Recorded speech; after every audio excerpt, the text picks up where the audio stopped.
my second part to that is, so if you are elected, what is your plan? I don't want a canned political answer. I want to know what you're going to do for my generation of veterans who are suffering from gastrointestinal issues, all these things that the VA is not currently giving us ratings for.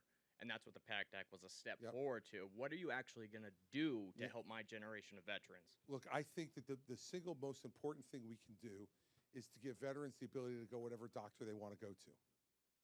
Okay, look, the VA system is a good idea and it is a good baseline of care, but it is not widely available enough, both from a geographic issue and from the level of expertise they have in certain areas for people to be able to get all the care that they need. So it seems to me that if you have served this country and you are honorably discharged from that service, that you should be able to have a card, like any other insurance card, that allows a veteran to go to the VA if they want, or to another doctor that maybe provides a better expertise or is more geographically convenient to you, or provides a service that the VA simply doesn't provide at all or well. And I don't understand why we have all this discussion about Obamacare and we didn't first take care of the people who protected and served this country. I'm not one of those folks, and that's why PACT Act makes me a little bit nervous. I'm not one of these folks that believes the VA can be fixed to the level that would give you the type of care that you deserve. And so for me to come up here and say, I'm going to make the VA better, well, I would like to try to make the VA better, but that doesn't solve your problem in my view. To me, what solves your problem is you being able to have freedom of choice to go to the doctor you want. And if you have fought and served this country, that is the least that we owe you. And that's the way I would deal with it. And I think Donald Trump, to give him some credit, made some steps towards that. But again, as normal with him, he didn't get it done.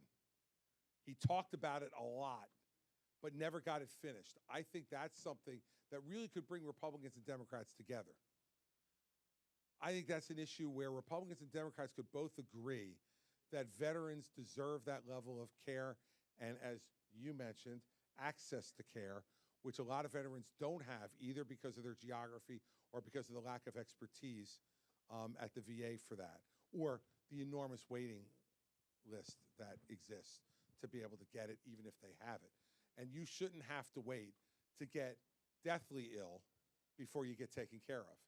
And so, to me, that's the way I would do it. And I think that given what we spend on health care in this country already, adding our veterans to that availability is not going to be the thing that breaks this budget.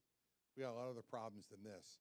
And by the way, there's a lot of things we spend money on for that we got absolutely nothing in return for it. What we got in return from you and the men and women who served with you was loyal, faithful, selfless service. And in return, we should make sure that whether it's a health issue that arose as part of your service or just arose because you're a human being and you get sick, you should be taken care of. And that's the way I would deal with it.